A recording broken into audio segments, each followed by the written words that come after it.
जय श्री श्याम दोस्तों। उर्विजा एजुकेशन के यूट्यूब चैनल में आपका स्वागत है। दोस्तों, आज का हमारा विषय है मॉडर्न इंडियन हिस्ट्री अर्थात आधुनिक भारत का इतिहास। दोस्तों, आज हम आधुनिक भारत के इतिहास से संबंधित कुछ सेलेक्टेड क्वेश्चंस देखेंगे जो आपके एग्जाम के पॉइंट ऑफ व्यू से तो इम्पोर्टेंट है ही, साथ ही आप खुद का एनालिसिस भी कर सकते हो कि आप कहाँ तक स्कोर कर पाते हो। दोस्तों, इसी के साथ मैं आपको बताऊंगा कि आज के क्वेश्चंस और जो पहले जो क्वेश्चंस आते थे एग्जाम में उनमें कितना बदलाव आया है। तो बिना किसी देरी के शुरू करते हैं। पहला क्वेश्चन दोस्तों आपको बताना है, स्वदेशी आंदोलन के दौरान स्वदेशी वस्तु प्रचारिणी सभा की स्थापना किसने की थी। दोस्तों, ऑप्शंस है दादा भाई नारोजी, गोपाल कृष्ण गोखले, विनायक दामोदर सावरकर या फिर नाना साहेब देशमुख।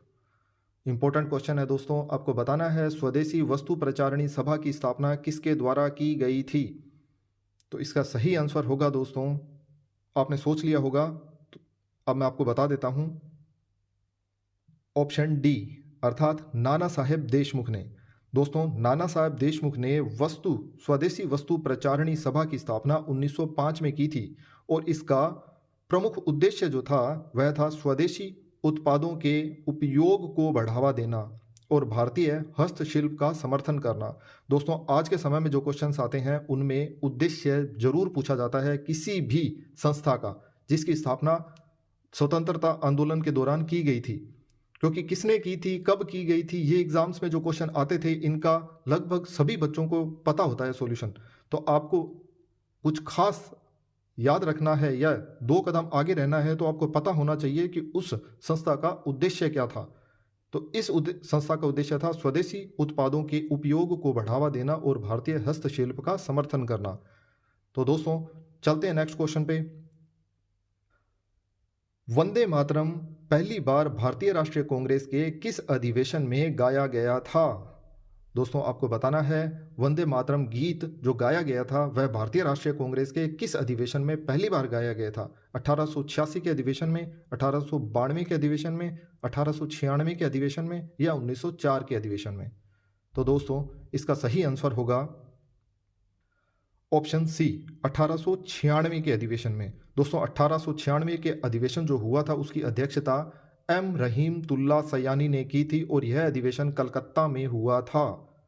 तो दोस्तों, इसे आप खास तौर पर याद रखें कि इसकी अध्यक्षता एम रहीमतुल्ला सयानी ने की थी और 1896 का जो अधिवेशन हुआ था वह कलकत्ता में हुआ था और पहली बार इस अधिवेशन में वंदे मातरम गीत गाया गया था।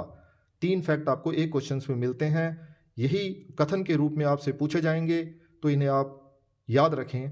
नेक्स्ट क्वेश्चन, क्रिप्स मिशन प्रस्ताव 1941 के बारे में दोस्तों आपको 2 कथन दिए गए हैं, आपको बताना है कौन सा कथन सही है। तो पहला कथन है दोस्तों, इसने मुस्लिम लीग द्वारा अलग पाकिस्तान की मांग को सिरे से खारिज कर दिया था। दूसरा कथन है, इसने प्रस्तावित किया कि द्वितीय विश्व युद्ध के बाद एक संविधान बनाने वाली संस्था की स्थापना की जाएगी।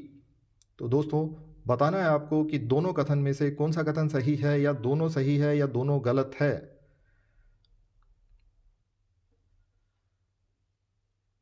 तो दोस्तों, इसका सही आंसर क्या होगा आपने सोच लिया होगा, अब मैं आपको बता देता हूं। इसका सही आंसर होगा ऑप्शन बी, केवल 2 सही है दोस्तों। पहला कथन जो है वह गलत है। पाकिस्तान की मांग को इस संविधान द्वारा परोक्ष रूप से समायोजित किया गया था। क्रिप्स मिशन ने घोषणा की कि भारत में ब्रिटिश नीति का उद्देश्य भारत में स्वशासन का जल्द से जल्द संभव बोध था। वह अपने साथ जो घोषणा पत्र लाए थे वह निराशाजनक था। घोषणा ने द्वितीय विश्व युद्ध के बाद भारत डोमिनियन स्टेट और एक संविधान निर्माण निकाय का वादा किया गया था दोस्तों, अर्थात दूसरा कथन सही है। तो दोस्तों, इसे ध्यान में रखें। नेक्स्ट क्वेश्चन, तो दोस्तों पहले जो एग्जाम होते थे उनमें यह पूछा जाता था कि क्रिप्स मिशन भारत कब आया, इसका क्या उद्देश्य था, कुछ एक उद्देश्य पूछ लिया जाता था। अभी इसे कथन के फॉर्म में पूछा जाता है, 1, 2 या 3 कथन भी दे दिए जाते हैं और आपको बताना होता है कि कौन सा कथन सही है। अर्थात क्रिप्स मिशन के जो भी प्रस्ताव थे आपको सभी याद होने चाहिए, तभी आप क्वेश्चन सही कर पाओगे, अदरवाइज नहीं कर पाओगे। नेक्स्ट क्वेश्चन, निम्नलिखित में से कौन काकोरी षड्यंत्र में शामिल नहीं था? सचिंद्र बख्शी, खुदीराम बोस, अशफाकुल्ला खान, राजेंद्र लाहिड़ी। तो दोस्तों आपको दिए गए ऑप्शंस में से बताना है कि कौन काकोरी षड्यंत्र में शामिल नहीं था। अर्थात काकोरी षड्यंत्र में शामिल कौन था वो तो आपको याद होना ही होना चाहिए, उनके नाम तो आपको कंफर्म पता होना चाहिए, तभी आप इसका आंसर दे पाओगे। तो दोस्तों इसका सही आंसर होगा ऑप्शन बी, खुदीराम बोस। खुदीराम बोस काकोरी षड्यंत्र से संबंधित नहीं थे।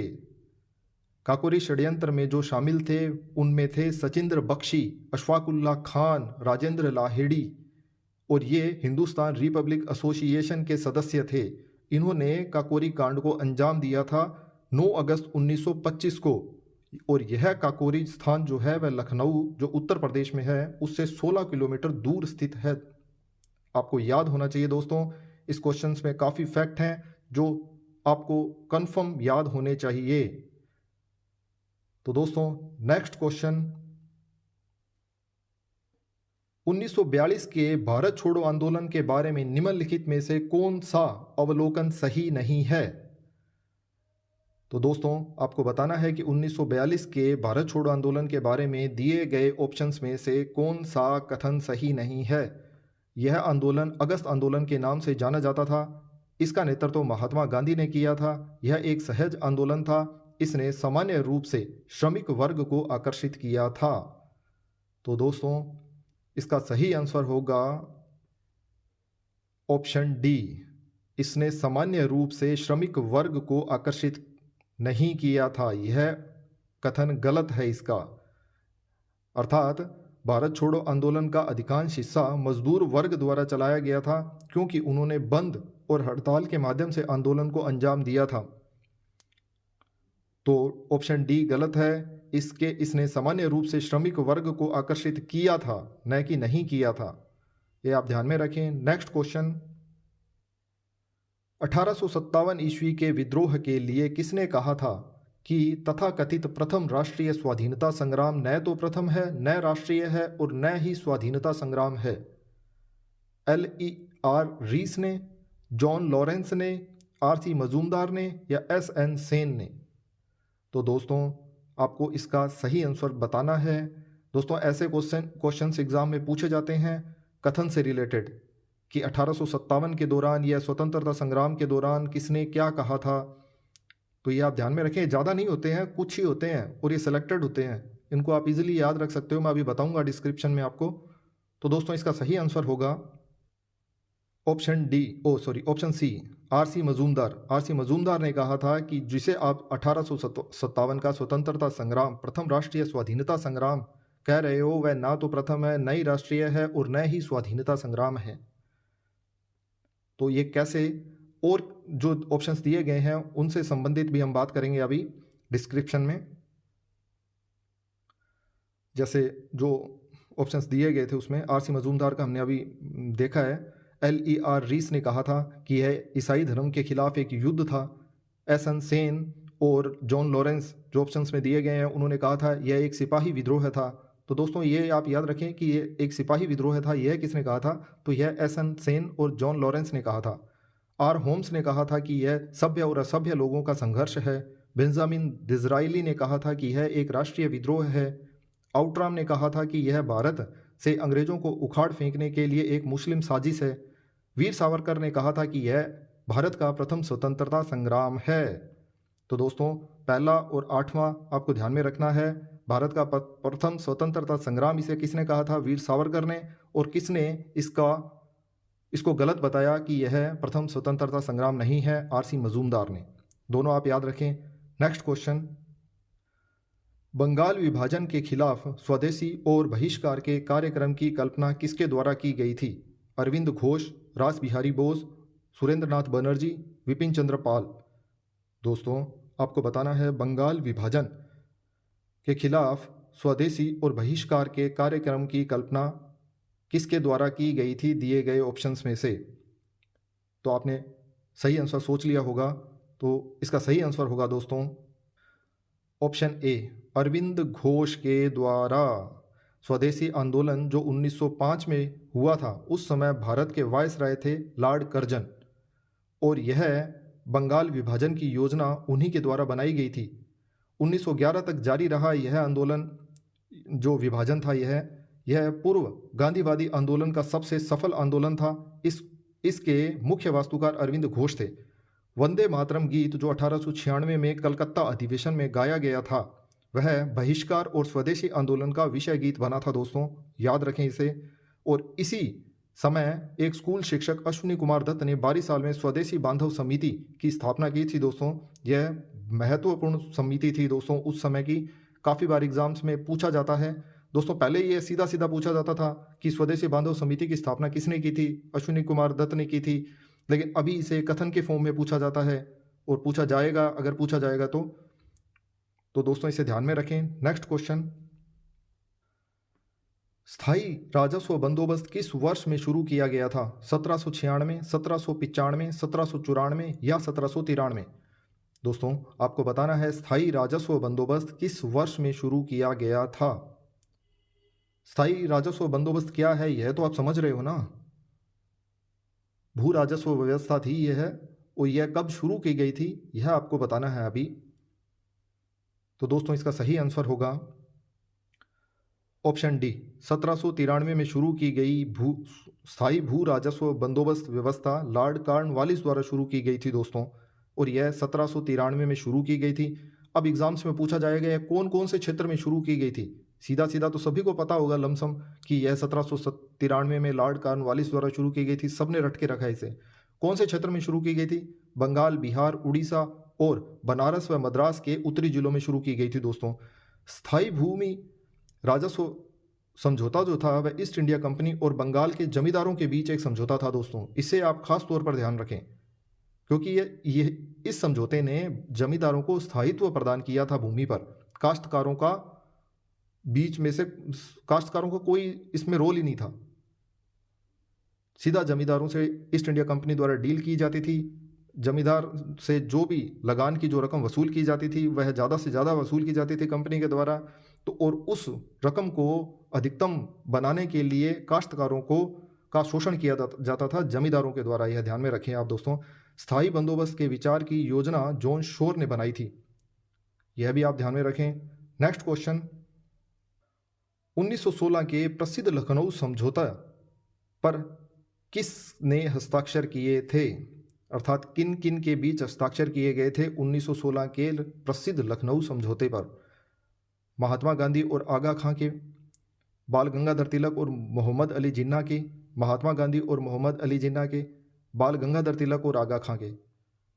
तो दोस्तों आपको याद होगा शायद, ये काफ़ी इंपॉर्टेंट क्वेश्चन है। आपने देखा है डायरेक्टली नहीं पूछा गया है यह। अगर आप इसे समझ सको तो आगे मैं आपको बताऊंगा कि यह पहले कैसे पूछा जाता था और अभी इसमें क्या बदलाव हुआ है। तो दोस्तों इसका सही आंसर होगा ऑप्शन बी, बाल गंगाधर तिलक और मोहम्मद अली जिन्ना ने इस पर हस्ताक्षर किए थे दोस्तों। यहाँ पूछा गया है यह किन किन के बीच हस्ताक्षरित है यह समझौता, जबकि पहले क्या पूछा जाता था कि यह समझौता किन किन के बीच हुआ था। तो दोस्तों लखनऊ समझौता जो है वह दिसंबर 1916 में हुआ था, ठीक है, हमें पता है। और यह भारतीय राष्ट्रीय कांग्रेस और मुस्लिम लीग के बीच एक समझौता था। अब मुस्लिम लीग और भारतीय राष्ट्रीय कांग्रेस के बीच था यह सबको पता होगा, लेकिन उस पर भारतीय राष्ट्रीय कांग्रेस का प्रतिनिधित्व किसने किया? तो बाल गंगाधर ने किया, बाल गंगाधर तिलक ने। मुस्लिम लीग का किसने किया? मोहम्मद अली जिन्ना ने किया। यह आपको पता होना चाहिए इसमें। इस समझौते के परिणाम स्वरूप मुस्लिम लीग के नेता भारतीय स्वतंत्रता की मांग करते हुए कांग्रेस के आंदोलन में शामिल होने के लिए सहमत हो गए थे। यह था समझौता, मुख्य समझौता। यह भी एग्जाम में पूछा जाएगा कि इस समझौते का उद्देश्य क्या था। तो दोस्तों इसे ध्यान में रखें। नेक्स्ट क्वेश्चन, निम्नलिखित में से किस भारतीय गवर्नर जनरल ने व्यापकता के सिद्धांत को समाप्त कर दिया? लॉर्ड डलहौजी ने, लॉर्ड कैनिंग ने, लॉर्ड लिटन ने, लॉर्ड डफरीन ने? दोस्तों आपको बताना है कि कौन से भारतीय गवर्नर जनरल थे जिन्होंने व्यापकता के सिद्धांत को समाप्त कर दिया। दोस्तों पहले क्या पूछा जाता था कि व्यापकता का सिद्धांत किसके द्वारा दिया गया था, अभी क्या पूछा जा रहा है किसने समाप्त कर दिया इसे।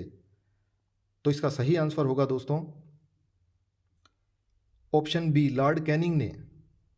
लॉर्ड कैनिंग ने इसे समाप्त कर दिया था व्यपगत के सिद्धांत को। अब ये दिया किसके द्वारा गया था? लॉर्ड डलहौजी द्वारा 1848 में शुरू किया गया था व्यपगत का सिद्धांत, जिसे 1858 में लॉर्ड कैनिंग द्वारा समाप्त कर दिया गया था।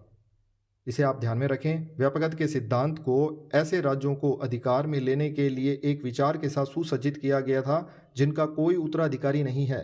शासन का अधिकार समाप्त हो गया और इसे गोद लेकर वापस नहीं लिया जाएगा। कैनिंग की वायसरायशिप के दौरान दोस्तों 1860 में भारतीय दंड संहिता अधिनियमित हुई और भारतीय पुरातात्विक सर्वेक्षण की स्थापना भी लॉर्ड कैनिंग के समय में हुई थी दोस्तों। दोनों फैक्ट आप और याद रखिए, इन्हें ये भी एग्जाम में पूछे जाते हैं, इन्हें नोट डाउन कीजिए, बार बार पढ़िए, एग्जाम्स में ऐसे ही क्वेश्चंस आएंगे। अब आप में से कुछ दोस्त इसके पीडीएफ की डिमांड करेंगे, तो दोस्तों समय के अभाव के चलते अभी मैं पीडीएफ नहीं दे सकता, आने वाले समय में आपको जरूर प्रोवाइड करवाऊंगा। नेक्स्ट क्वेश्चन, सविनय अवज्ञा आंदोलन किस वर्ष शुरू किया गया था? 1927, 1932, 1930 या 1925 में? दोस्तों आपको बताना है सविनय अवज्ञा आंदोलन किस वर्ष शुरू किया गया था। तो इसका सही आंसर होगा दोस्तों ऑप्शन सी, 1930 में। सविनय अवज्ञा आंदोलन 1930 में शुरू हुआ था। दोस्तों ये एग्जाम में भी पहले भी ऐसे ही पूछा जाता था, अभी भी ऐसे ही पूछा जाता है, लेकिन थोड़ा कंफ्यूजिंग है। जनरली बच्चे इसमें कंफ्यूज हो जाते हैं 1930-32 में, तो आप इसे ध्यान में रखें। यह 1930 में शुरू किया गया था। सविनय अवज्ञा आंदोलन 12 मार्च 1930 से 6 अप्रैल 1930 के मध्य हुआ था। सविनय अवज्ञा आंदोलन महात्मा गांधी द्वारा शुरू किया गया था। यह एक महत्वपूर्ण आंदोलन था जिसे साइमन कमीशन के विरोध में शुरू किया गया था। ये सारे फैक्ट आप याद रखें। नेक्स्ट क्वेश्चन दोस्तों आपको बताना है नेहरू रिपोर्ट जिसे 1928 में लाया गया था, यह किस से संबंधित थी? शैक्षिक सुधारों से, सूरत के विभाजन से, सांप्रदायिक पुरस्कार या पंचाट से, या संवैधानिक ढांचे से? दोस्तों आपको बताना है नेहरू रिपोर्ट 1928 में जो लाई गई थी वह किस से संबंधित थी? तो दोस्तों इसका सही आंसर होगा ऑप्शन डी, संवैधानिक ढांचे से। नेहरू रिपोर्ट जो 1928 में लाई गई थी वैसी ही एक संवैधानिक दस्तावेज साबित हुई जैसा उसमें दावा किया गया था। इसमें विधिक रूप से लिखे गए 22 अध्याय और 87 अनुच्छेद शामिल है। इस रिपोर्ट में पहले अनुच्छेद में भारत के लिए औपनिवेशिक स्वशासन की चर्चा की गई थी, अर्थात डोमिनियन स्टेट्स की। तो दोस्तों इसे ध्यान में रखें। पहले इसे सीधा सीधा पूछा जाता था नेहरू रिपोर्ट किसके द्वारा प्रकाशित की गई थी, कब प्रकाशित की गई थी, तो इसमें थोड़ा सा बदलाव किया गया है। नेक्स्ट क्वेश्चन,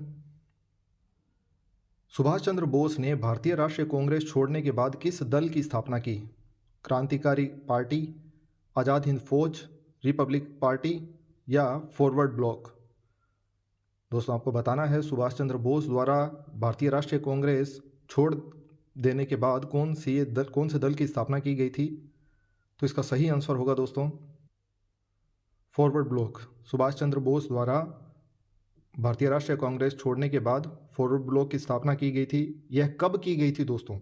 यह 29 अप्रैल 1939 को भारतीय राष्ट्रीय कांग्रेस के पद से इस्तीफा देने के बाद की गई थी दोस्तों। 22 जून 1939 को मुंबई में अखिल भारतीय अधिवेशन आयोजित किया गया था जहां फॉरवर्ड ब्लॉक ने अपना संविधान और कार्यक्रम को अपनाया था। 22 जून 1939 को याद रखें दोस्तों। और इसका पहला अधिवेशन जो हुआ था फॉरवर्ड ब्लॉक का वह 18 से 22 जून 1940 तक नागपुर में आयोजित किया गया था। यह भी आप ध्यान में रखें, आजकल ये पूछे जाते हैं।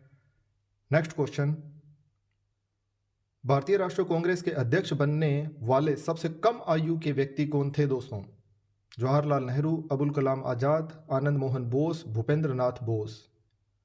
दोस्तों आपको बताना है भारतीय राष्ट्रीय कांग्रेस के अध्यक्ष बनने वाले सबसे कम उम्र के व्यक्ति कौन थे? पहले क्या पूछा जाता था? भारतीय राष्ट्रीय कांग्रेस के पहले अध्यक्ष कौन थे, दूसरे अध्यक्ष कौन थे, पहले मुस्लिम अध्यक्ष कौन थे, पहले अंग्रेज अध्यक्ष कौन थे? तो दोस्तों अभी जो पैटर्न चेंज हुआ है उसमें क्वेश्चंस में बदलाव भी आया है और अभी यही पूछा जाता है, थोड़ा सा डीप जाके पूछा जाता है कि सबसे कम आयु के व्यक्ति कौन थे। जितने भी अध्यक्ष बने उन सभी में बताना है आपको। तो दोस्तों इसका सही आंसर होगा ऑप्शन बी, अबुल कलाम आजाद। अबुल कलाम आज़ाद जो 35 वर्ष की आयु में भारतीय राष्ट्रीय कांग्रेस के अध्यक्ष बने थे, वह सबसे कम आयु के अध्यक्ष बनने वाले व्यक्ति थे।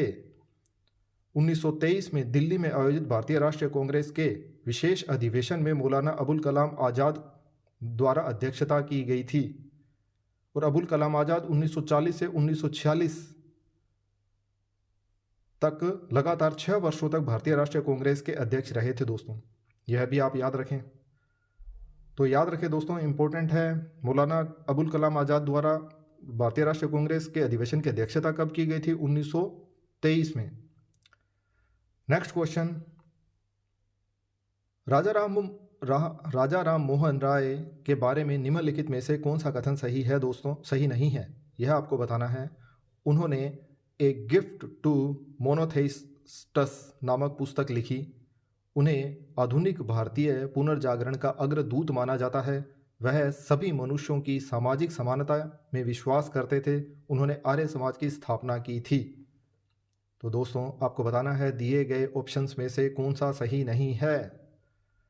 तो इसका सही आंसर होगा दोस्तों ऑप्शन डी, अर्थात उन्होंने आर्य समाज की स्थापना नहीं की थी। यह ऑप्शन गलत है।